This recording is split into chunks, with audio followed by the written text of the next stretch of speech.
नमस्कार दोस्तों, स्वागत है आप सभी का आपके अपने YouTube चैनल जीके जीएस के भंडारा पर। प्यारे साथियों, आज के इस वीडियो में यूपी पुलिस कांस्टेबल री एग्जाम में पूछे जाने वाले जीके जीएस के बहुत ही ज़्यादा महत्वपूर्ण 38 प्रश्नों का प्रैक्टिस सेट लेकर के आया हूँ, जो आपके एग्जाम के लिए सबसे ज़्यादा महत्वपूर्ण प्रैक्टिस सेट है। तो प्यारे साथियों, आज के इस प्रैक्टिस सेट को आप लोगों को पूरा करना है और प्रैक्टिस सेट को पूरा करने के बाद आपको अपना स्कोर है वो ईमानदारी के साथ है कमेंट बॉक्स में शेयर करना और बताना कि आपने इस प्रैक्टिस सेट में से कितने प्रश्न सही किए और ये प्रैक्टिस सेट आपको कैसा लगा। प्रैक्टिस सेट पसंद आए तो वीडियो को लाइक कमेंट और चैनल को सब्सक्राइब करना ना भूलें। तो फिर चलिए शुरू करते हैं आज का अपना ये 38 अति महत्वपूर्ण प्रश्नों का प्रैक्टिस सेट।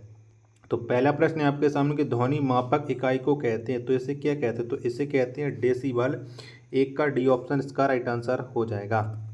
दूसरा प्रश्न है आपके सामने कि ऊर्जा से भरपूर प्रकाश के लिए एलईडी वर्तमान तकनीक है। एलईडी का विस्तृत रूप है, होता है एलईडी का फुल फॉर्म, तो इसका होता है लाइट इमिटेटिंग डायोड। 2 का सी ऑप्शन इसका राइट आंसर हो जाएगा। तीसरा प्रश्न है आपके सामने कि हर्षवर्धन की राजधानी कहाँ थी, तो कहाँ पर थी? तो ये राजधानी थी हर्षवर्धन की कन्नौज। 3 का सी ऑप्शन राइट आंसर हो जाएगा, जहाँ का इत्र नगरी इसे भी बोला जाता है कन्नौज को। चौथा प्रश्न है आपके सामने, अजंता गुफाओं का निर्माण काल है तो कौन सा है? तो इनका जो निर्माण काल है वो है गुप्त काल। 4 का ए ऑप्शन इसका राइट आंसर हो जाएगा। पांचवा प्रश्न है आपके सामने कि यमुना नदी के तट पर दीन पनाह शहर की नींव किसने रखी? तो किसके द्वारा ये रखी गई थी दीन पनाह शहर की नींव? तो ये नींव रखी थी हुमायूं ने। 5 का सी ऑप्शन इसका राइट आंसर हो जाएगा।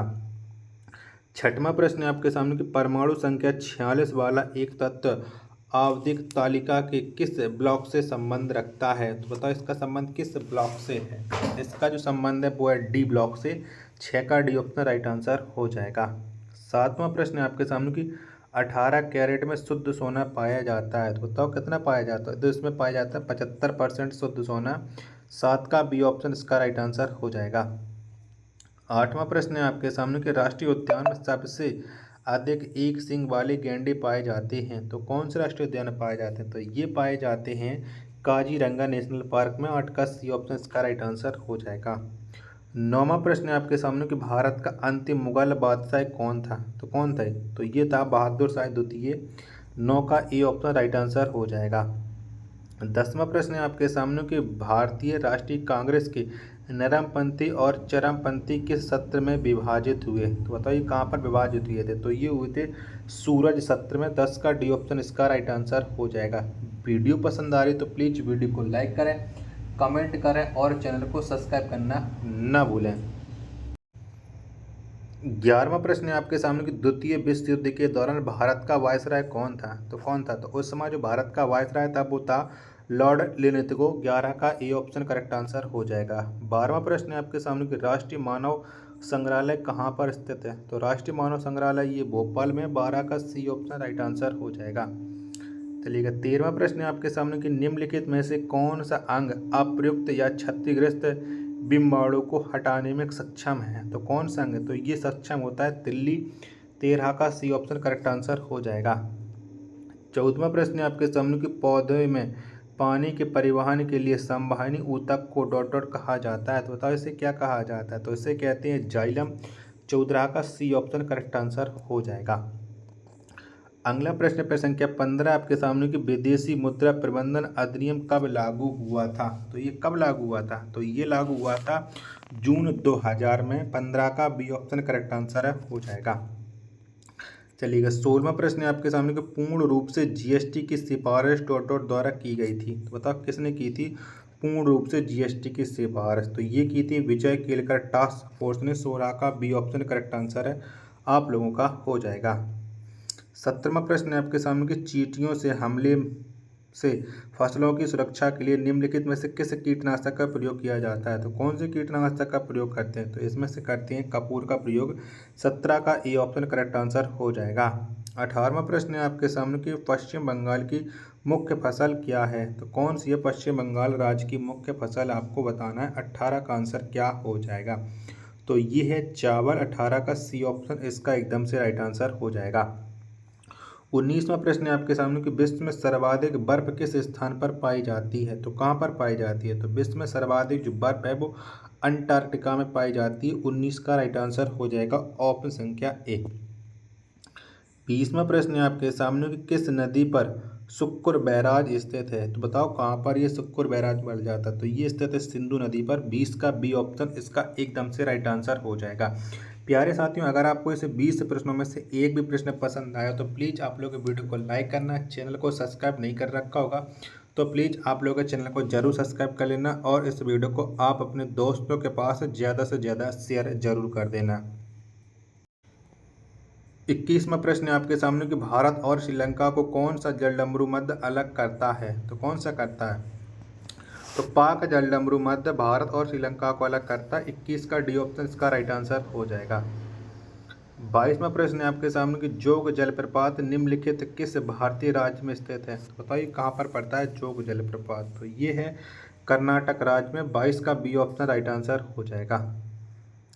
23वां प्रश्न है आपके सामने संघाई सहयोग संगठन का मुख्यालय कहाँ स्थित है। तो ये मुख्यालय पड़ता है बीजिंग में। 23 का बी ऑप्शन इसका राइट आंसर हो जाएगा। 24वां प्रश्न है आपके सामने कैनबरा निम्नलिखित में से किस देश की राजधानी है। तो बताओ कौन से देश की राजधानी है। तो ये ऑस्ट्रेलिया की राजधानी है कैनबरा। 24 का डी ऑप्शन राइट आंसर हो जाएगा। 25वां प्रश्न है आपके सामने कि नियोन लैंप का आविष्कार डॉट डॉट द्वारा किया गया। तो किसने किया था नियोन लैंप का आविष्कार। तो ये किया था जॉर्जिस क्लाउड ने। 25 का ए ऑप्शन करेक्ट आंसर हो जाएगा। 26वां प्रश्न है आपके सामने कि विंग्स ऑफ फायर पुस्तक के लेखक कौन है। तो कौन है, तो एपीजे अब्दुल कलाम है विंग्स ऑफ फायर पुस्तक के लेखक। 26 का बी ऑप्शन इसका राइट आंसर हो जाएगा। 27वां प्रश्न है आपके सामने कि जब संविधान को पहली बार अपनाया गया था तब इसमें कितने अनुच्छेद थे। तो बताओ इसमें कितने अनुच्छेद थे। तो उस समय जो इसमें अनुच्छेदों की संख्या थी वो थी 395। 27 का ए ऑप्शन करेक्ट आंसर हो जाएगा। 28वां प्रश्न है आपके सामने कि हमारी प्रस्तावना में स्वतंत्रता, समानता और बंधुता के आदर्शों को कहाँ से लिया गया। तो ये कहाँ से लिए गए हैं, तो ये लिए गए हैं फ्रांसीसी क्रांति से। 28 का ए ऑप्शन इसका राइट आंसर हो जाएगा। 29वां प्रश्न है आपके सामने कि भारत के राष्ट्रपति का चुनाव लड़ने के लिए न्यूनतम आयु कितनी होनी चाहिए। तो कितनी होनी चाहिए, तो ये न्यूनतम आयु होनी चाहिए 35 वर्ष। 29 का बी ऑप्शन राइट आंसर हो जाएगा। चलिएगा अगला प्रश्न प्रश्न संख्या 30 है आपके सामने कि उत्तर प्रदेश में संपूर्णानंद संस्कृत विश्वविद्यालय कहाँ स्थित है। तो संपूर्णानंद संस्कृत विश्वविद्यालय ये स्थित है वाराणसी में। 30 का डी ऑप्शन इसका राइट आंसर हो जाएगा। वीडियो पसंद आ रही होगी तो प्लीज़ आप लोग वीडियो को लाइक जरूर कर देना। चैनल को आप लोग अभी तक सब्सक्राइब नहीं कर रखे होगे तो चैनल को आप लोग जरूर सब्सक्राइब कर लेना। इस वीडियो को आप अपने दोस्तों के पास जरूर शेयर कर देना। चलिएगा 31वां प्रश्न है आपके सामने कि प्रसिद्ध सितार वादक नवाब इनायत खान उत्तर प्रदेश के डॉट डॉट से संबंधित थे। तो बताओ इनका संबंध है वो उत्तर प्रदेश में कहाँ से था। तो ये संबंध रखते थे इटावा से। 31 का बी ऑप्शन राइट आंसर हो जाएगा।